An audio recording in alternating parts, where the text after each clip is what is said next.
the negativity happen. We can feel the negativity even when we talk to people that we care about, with what they post on Facebook or what we are sometimes drawn to on Facebook. And they know what they're doing. I was listening to more from Frances Haugen, the whistleblower from Facebook, and she was talking about some pretty awful things that Facebook knew that was going on, and they continue to do it. For example, groups like QAnon would send out invites to over like 300,000 people, and when they sent that invite, the person who got the invite, they started getting QAnon and conspiracy theory and very negative, anti-government and pro-hate content just because they were invited to like the page. They didn't have to respond, and so they knew that was going on. And same with other negative things that negatively impacted people. People would invite them to groups to promote their content, and just in order to make people feel bad, to make people feel like they were, there's this big chasm and division of them versus the rest of the world. And it has negatively impacted me as well. And I think if you talk to anyone at any substantive length, you'll find that social media has had some negative effect, and like I said, the purpose of Ethos Digital Advertising is to market businesses. It's a digital advertising company, digital marketing, and I've done it for so long, and I've been a part of it, not realizing how maybe even some of my work has negatively impacted people. And I don't want to do that anymore. I just want to connect people who want a product or service with someone who's offering that product or service. And whatever it is that you're passionate about, or whatever it is that you're currently involved in business, like if that's something that you want to get across to people, you can do that. And you can do it through some unbelievably godlike technology in these social media and search engine platforms. But we can do it ethically. We could do it with clear eyes, and we can do it so that it makes a positive difference in people's lives. And that's the reason, that we're on here, and that that I really want to connect with you, or connect with someone to help. Yeah. Oh, so huge. And I think you and I, obviously, we've been talking for years while you've been in the digital advertising world, and then I'm, likewise, launched a podcast, a YouTube channel. I'm trying to figure out how to reach more people, because I know more people actually want to hear the content.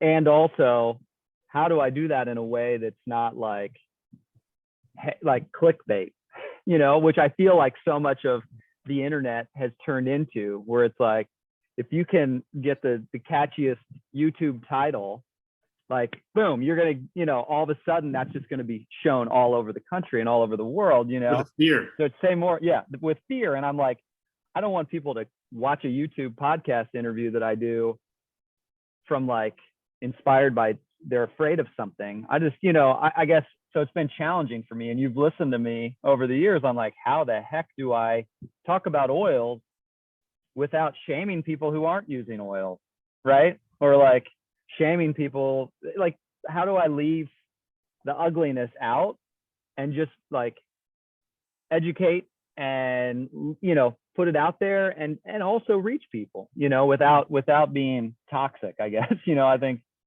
so. I'm so glad and grateful that you have created this business to really help.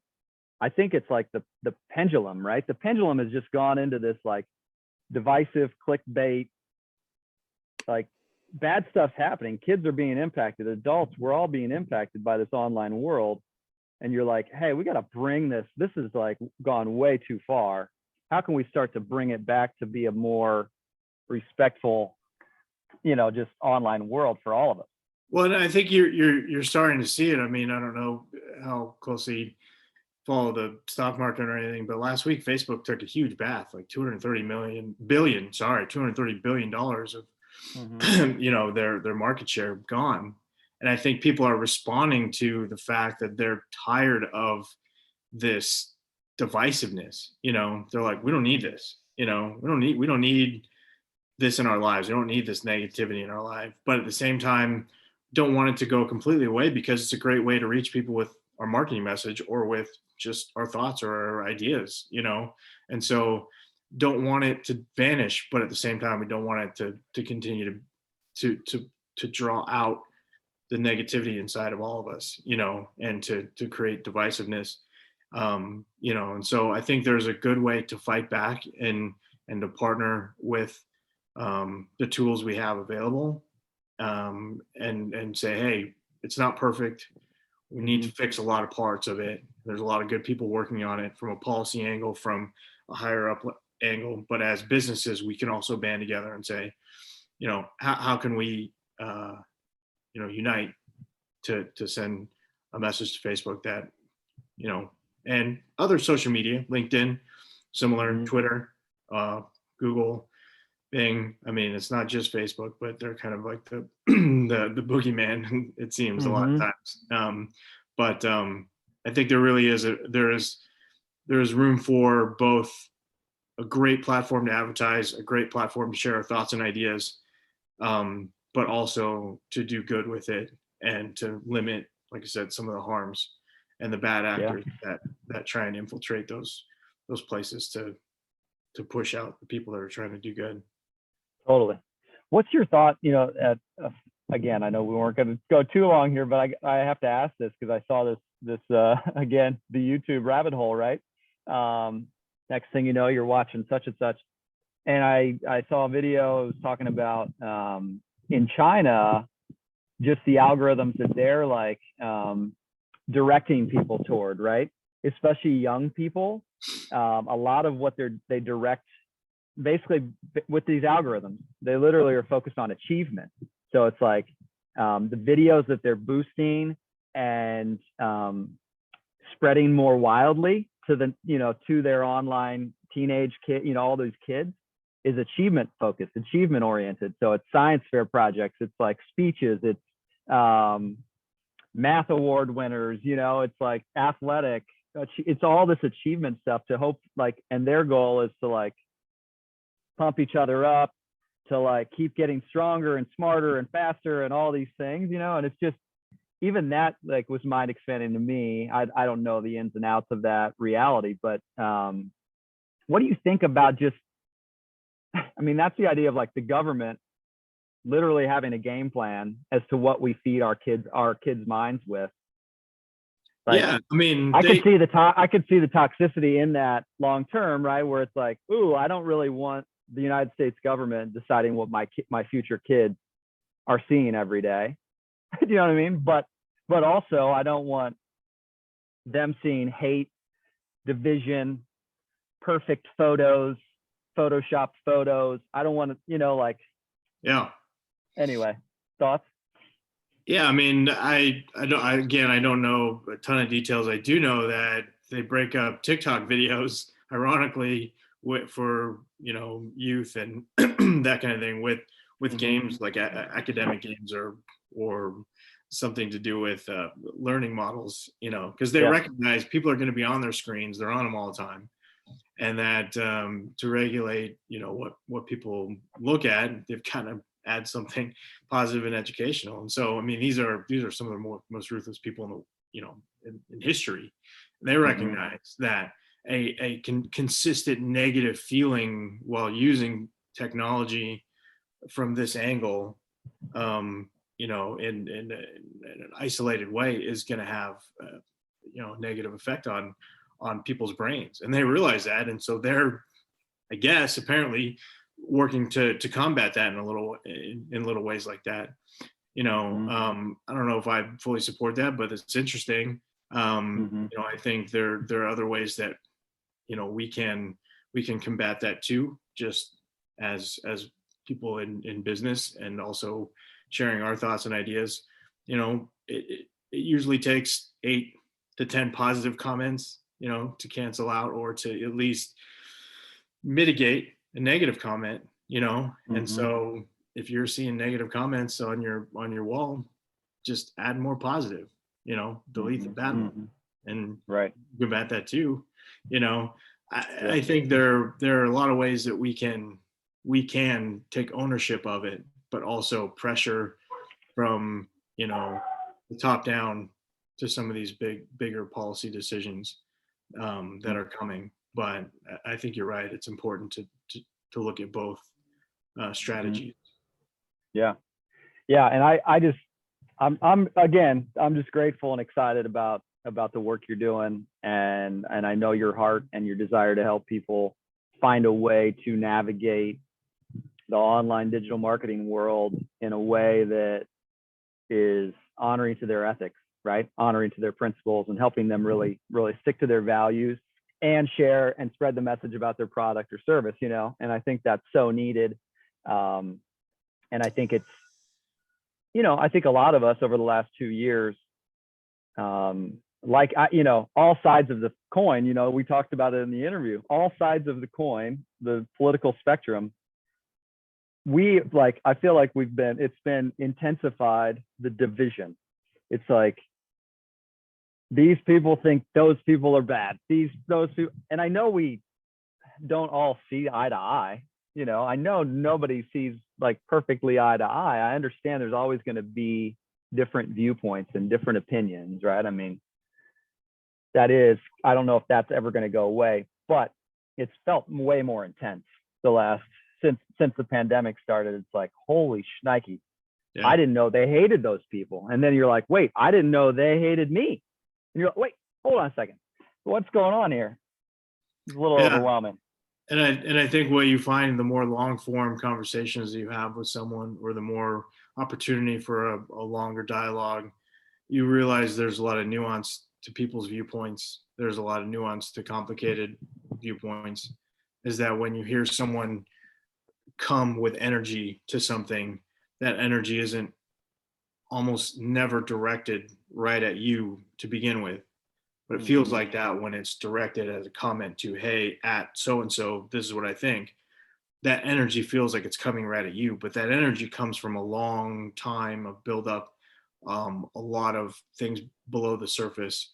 And so what we can do is try and figure out where that energy originates, and then through a longer form type conversation or dialogue, realize that, hey, there's stuff that has happened to that person, or that has happened to us, that has provided those seeds of thought there. And it's not necessarily that much energy directed in one soundbite or one comment or one hit of an emotional response, and to realize that about people, and to realize that, the more you talk to someone, you start to realize they're not a bad person. They just have some negative experiences, and they're passionate about it, and they don't want it to happen to other people.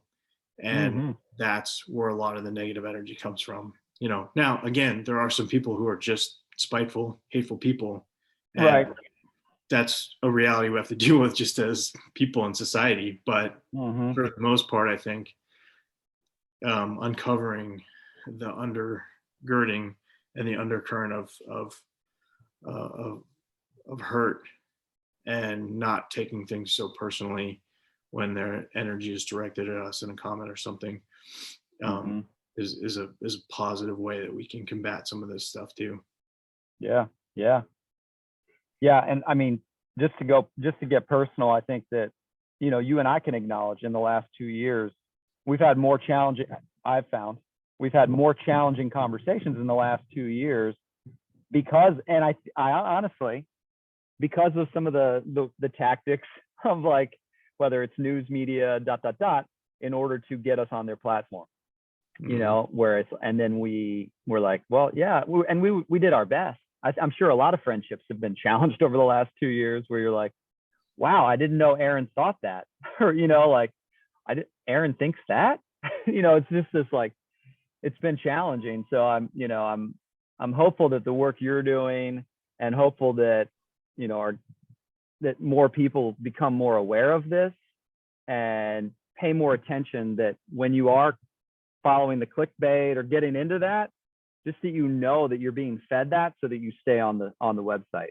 You know, Yeah. and I think that's something you hit so hard during our interview that is so just like mind expanding when you realize that it's not just like it's about selling you, like being able to make money. Like at the end of the day, Facebook wants to make money, Google wants to make money.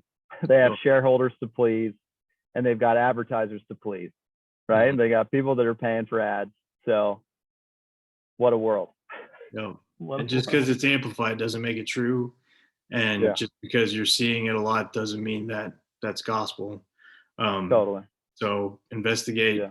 to discover yourself, and also, you know, do that with important ideas, but do that with people too. Investigate to discover whether or not that's that person's character, or if that's that person's reaction to something that hit them emotionally in that moment, you know. And I think you'll more times than not discover that that's the case, you know. Totally.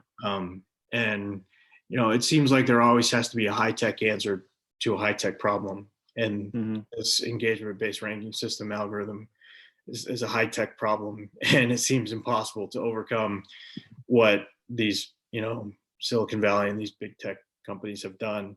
But a lot of times the low-tech answer of just listening and being open to you know, hearing something that may not jive with what you originally think it is, that's the answer to it, you know.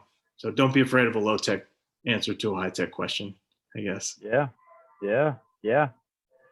Well, I think to close our conversation, just our live video here is, from my end, if you haven't checked out Scott and I's interview, it's on YouTube, it's on podcast. Just search Our Healing Voices. It's episode 31. If you want a deeper dive, look at all of this. And I'll also say, if you have any body, mind, spirit, wellness curiosity, those first 31 episodes have a lot of meat, have a lot of, I said meat, a lot of material there. I love that. And there's a train blowing right now. 1 second. There's a lot of good content on the podcast up till now, like that. I would highly recommend checking out any of the other interviews. I personally think that we came to this earth to learn and grow and love together, and so I find that the podcast has been super healing for me, and I have received a lot of great feedback from folks, just to learn more, to explore more, to be curious more about how we can transform and improve and grow, and also just love ourselves as we are, and not think that joy is somewhere over there, but it's that we could actually love ourselves now. I don't have to wait until then. So anyway, on that front, I'm always here. How can you not want to listen to more of this guy talk?